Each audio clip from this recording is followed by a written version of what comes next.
Hello, എൻ്റെ next വീഡിയോയിലേക്ക് എല്ലാവർക്കും സ്വാഗതം. ഇന്നൊരു സാഡ് ഡേ ആണ് കേട്ടോ. എൻ്റെ ധ്രുവൂട്ടം പോകുന്ന ദിവസമാണ്.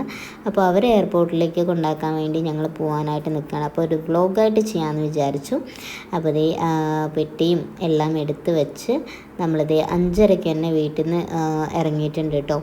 ട്രാഫിക് എങ്ങാനും കിട്ടുവാണെന്നുണ്ടെങ്കിൽ അത് തരണം ചെയ്യാൻ വേണ്ടിയിട്ടാണ് 5:30 തന്നെ ഇറങ്ങിയത്. അവരുടെ ഫ്ലൈറ്റ് ഏകദേശം ഒരു 11:30 ആ ഒരു ടൈമിലാണ് കേട്ടോ. അങ്ങനെയാണ് അറിയാൻ കഴിഞ്ഞത്. അപ്പോൾ നമ്മൾ നേരത്തെ തന്നെ ഇറങ്ങി. ഇനിയിപ്പോൾ ഫ്ലൈറ്റ് ഡിലേ ആവോ എന്നൊന്നും അറിയില്ല. എന്തായാലും നമ്മൾ നേരത്തെ തന്നെ ഇറങ്ങി കേട്ടോ. അപ്പോൾ ഇതേ കോങ്ങാട് പൂരം നടക്കുകയാണ്. അപ്പോൾ അതിൻ്റെ വൈബാണ് നിങ്ങൾ കണ്ടുകൊണ്ടിരിക്കുന്നത്. അപ്പം നിറയെ വണ്ടികളും ഒക്കെ ഉണ്ടായിരുന്നു കേട്ടോ. അപ്പോൾ പോണ വഴിയിൽ നമ്മളുടെ വണ്ടിയിലും നല്ല നല്ല പാട്ടൊക്കെ വെച്ച് സൂപ്പറായിട്ട് എൻജോയ് ചെയ്തിട്ട് തന്നെ പോകാമെന്ന് വിചാരിച്ചു. എനിക്കൊരു ചെറിയൊരു പ്രോബ്ലം ഉണ്ട് കേട്ടോ. ചെറുതല്ല, വലുതാണ്. ഈ ഒരു വോമിറ്റിംഗ് ടെൻഡൻസി ഉണ്ട് നമ്മുടെ യാത്രക്കിടയിൽ. അത് ഏത് വണ്ടിയിലാണെന്നുണ്ടെങ്കിലും. ട്രെയിനിലാണെങ്കിൽ ഐ എം ഓക്കെ.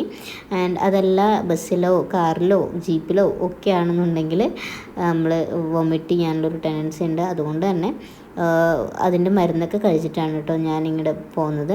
പിന്നെ വരുന്ന വഴിയിൽ അല്ലെങ്കിൽ പോകുന്ന വഴിയിൽ നമുക്ക് കുറേ കണിക്കൊന്ന മരം പൂത്തൊലഞ്ഞ് നിൽക്കുന്നത് കണ്ടായിരുന്നു. നല്ല രസമുണ്ടായിരുന്നു കേട്ടോ പൂ കാണാനായിട്ട്. കാരണം എന്തോ ഭയങ്കര കുളിർമയാണ് കണ്ണിനകത്തൊക്കെ കാണുന്ന സമയത്ത്. വിഷുക്കാലത്ത് മാത്രമല്ലേ ഇതൊക്കെ കാണാൻ പറ്റുള്ളൂ. ആൻഡ് പിന്നെ പുഴ, പച്ചപ്പ്, അങ്ങനെ കുറേ കാണുമ്പോൾ നമുക്ക് ഭയങ്കര യാത്ര ചെയ്യാൻ ഭയങ്കര ഇഷ്ടമാണ്. പക്ഷെ ഇങ്ങനൊരു പ്രോബ്ലം ഉള്ളതുകൊണ്ട് എനിക്കങ്ങനെ പേടിയാണ് യാത്ര ചെയ്യാനൊക്കെ. മറ്റുള്ളവരെ ബുദ്ധിമുട്ടിക്കണ്ടല്ലോ, അതുകൊണ്ട് തന്നെ. അപ്പോൾ നമുക്ക് കുറച്ച് ട്രാഫിക്കൊക്കെ കിട്ടിയിട്ടുണ്ടായിരുന്നു അതിൻ്റെ ഇടയിൽ. അപ്പം ഒരു പാലം കയറി ഇറങ്ങാൻ തന്നെ ഒരു 10-15 മിനിറ്റ് നമ്മൾ എടുക്കേണ്ടി വന്നു. അത്രയും ഒരു ഇതിൽ കേട്ടോ. പിന്നെ നമ്മളിതേ സമയമായപ്പം ഒരു 7-7:30 ഒക്കെ ആയപ്പം ഫുഡ് കഴിക്കാൻ വേണ്ടിയിട്ട് ഹോട്ടൽ ആര്യാസിലാണ് കയറിയിട്ടുണ്ടായിരുന്നത്. അപ്പം അവിടെയൊക്കെ കയറി ഫുഡൊക്കെ കഴിക്കാൻ വേണ്ടി ഇരുന്നു. നമ്മൾ മസാല ദോശയാണ് കേട്ടോ ഓർഡർ ചെയ്തിട്ടുണ്ടായിരുന്നത്. ഓർഡർ ചെയ്ത ഫുഡൊക്കെ കൊണ്ടു തന്നു. മസാല ദോശ ഏകദേശം അവിടെ എല്ലാം കഴിയാറായിട്ടുണ്ട്. അതുകൊണ്ട് നമുക്ക് കാപ്പി മിസ് ചെയ്തു. മസാല ദോശൻ്റെ ഒപ്പം കോഫി മസ്റ്റാണ്, പക്ഷെ അത് മിസ് ചെയ്തു. ആൻഡ് അപ്പോൾ തന്നെ അവിടെ നിന്ന് ഇറങ്ങി നമ്മൾ എയർപോർട്ടിലേക്ക് എത്താനായിട്ടുണ്ട്. അങ്ങനത്തെ എയർപോർട്ടിലേക്ക് എത്തിക്കഴിഞ്ഞു. എന്താ പറയുക, ഭയങ്കരമായിട്ട് അവിടെയും കുറച്ച് ട്രാഫിക്കൊക്കെ ഉണ്ടായിരുന്നു. നല്ല തിരക്കുണ്ടായിരുന്നു കേട്ടോ. എയർപോർട്ടിലാണെന്നുണ്ടെങ്കിലും പേ ആൻഡ് പാർക്കിലാണെന്നുണ്ടെങ്കിലും നിറയെ പാർക്കിലൊക്കെ നിറയെ കാറും കാര്യങ്ങളൊക്കെ ഇട്ടിട്ടുണ്ടായിരുന്നു. നമുക്ക് ഒബ്വിയസ്ലി അറിയാമായിരുന്നു നല്ല തിരക്കുള്ള ദിവസമാണ് എന്നുള്ളത് കാണുമ്പോൾ തന്നെ. അപ്പോൾ അവരവിടെ നിന്ന് നമ്മളെല്ലാം ഇറങ്ങി എയർപോർട്ടിലേക്ക് നടന്നുകൊണ്ടിരിക്കുകയാണ്. എല്ലാവർക്കും നല്ല സങ്കടമുണ്ട് കേട്ടോ അവർ പോകുന്നതിൽ. കാരണം അവർ വന്നിട്ട് കുറച്ച് നാളില്ല, അവൻ വന്നിട്ടൊക്കെ ഒരു 1.5 മാസം ആയി. അപ്പോൾ നമ്മളുടെ കൂടെ തന്നെയായിരുന്നു സ്പെൻഡ് ചെയ്തിട്ടുണ്ടായിരുന്നത്. അപ്പോൾ അവൻ്റെ കളിയും ചിരിയും എല്ലാം നമ്മൾ ഭയങ്കരമായിട്ട് മിസ് ചെയ്യും. അപ്പോൾ അതിൻ്റെയൊക്കെ ഒരു നല്ല സങ്കടം നമുക്ക് എല്ലാവർക്കും ഉണ്ട് കേട്ടോ.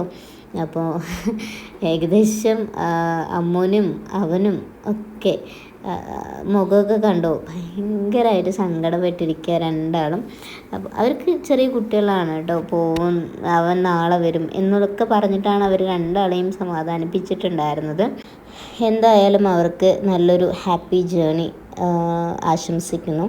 നല്ല രീതിയിൽ പോയി വരട്ടെ. നമ്മൾക്ക് എന്താ പറയുക, ജോലിയും മണി ഒക്കെ ആണല്ലോ മുഖ്യം. അപ്പം നല്ല രീതിയിൽ പോയിട്ട് വരട്ടെ. അതിനിടയ്ക്കാണ് ഒരു കുട്ടി ഇങ്ങനെ പുറത്ത് പോകുന്ന ഒരു സീന് കണ്ടത്. അവനിങ്ങനെ പുറത്ത് പോകണം. ഒരു 10-20 വയസ്സുണ്ടാവും ആ കുട്ടിയാണ്. അപ്പം അവൻ്റെ ഫ്രണ്ട്സാണ് കൊണ്ടാക്കാനായിട്ട് വന്നിട്ടുള്ളത്. അപ്പം ആ ഒരു മൊമെൻ്റ് കണ്ടപ്പോൾ എനിക്കത് ക്യാച്ച് ചെയ്യാതിരിക്കാൻ തോന്നിയില്ല. അവർക്ക് എൻട്രി പാസ്സൊക്കെ കിട്ടി. അപ്പം അവർ ഉള്ളിലേക്ക് പോവുകയാണ്. അപ്പോൾ അവർ ഉള്ളിൽ പോകാൻ വേണ്ടി വെയിറ്റ് ചെയ്തുകൊണ്ടിരിക്കുകയായിരുന്നു. അതിനുശേഷം നമ്മൾ പുറത്തേക്ക് വന്നു കേട്ടോ. അങ്ങനെ വണ്ടിയൊക്കെ എടുത്ത് പേ ആൻഡ് പാർക്കിൽ അതിൻ്റെ പൈസ കൊടുക്കണമല്ലോ നമ്മൾ. അപ്പം ആ ഒരു പൈസയൊക്കെ കൊടുത്തിട്ട് നമ്മൾ വീട്ടിലേക്ക് മടങ്ങിയ സമയത്ത് പ്രത്യേകിച്ച് നമുക്ക് ട്രാഫിക്കോ കാര്യങ്ങളോ ഒന്നും തന്നെ കിട്ടിയിട്ടുണ്ടായിരുന്നില്ല കേട്ടോ. അപ്പോൾ വേഗം തന്നെ എത്താനായിട്ട് സാധിച്ചു. അവിടെ നിന്ന് ഇറങ്ങിയപ്പോൾ തന്നെ ഒരു 9:30 കഴിഞ്ഞിട്ടുണ്ടാവും. നമ്മൾ 10, 11 മണി 11:45 വീടെത്തിയിട്ടുണ്ടായിരുന്നു കേട്ടോ. വീഡിയോ ഇഷ്ടമാവുകയാണെന്നുണ്ടെങ്കിൽ തീർച്ചയായിട്ടും സപ്പോർട്ട് ചെയ്യാൻ മറക്കരുത്. നിങ്ങളുടെ എല്ലാവിധ സപ്പോർട്ടും ഞാൻ പ്രതീക്ഷിക്കുന്നുണ്ട്. And thank you so much dears. Thank you for watching my video. Love you all. Thank U.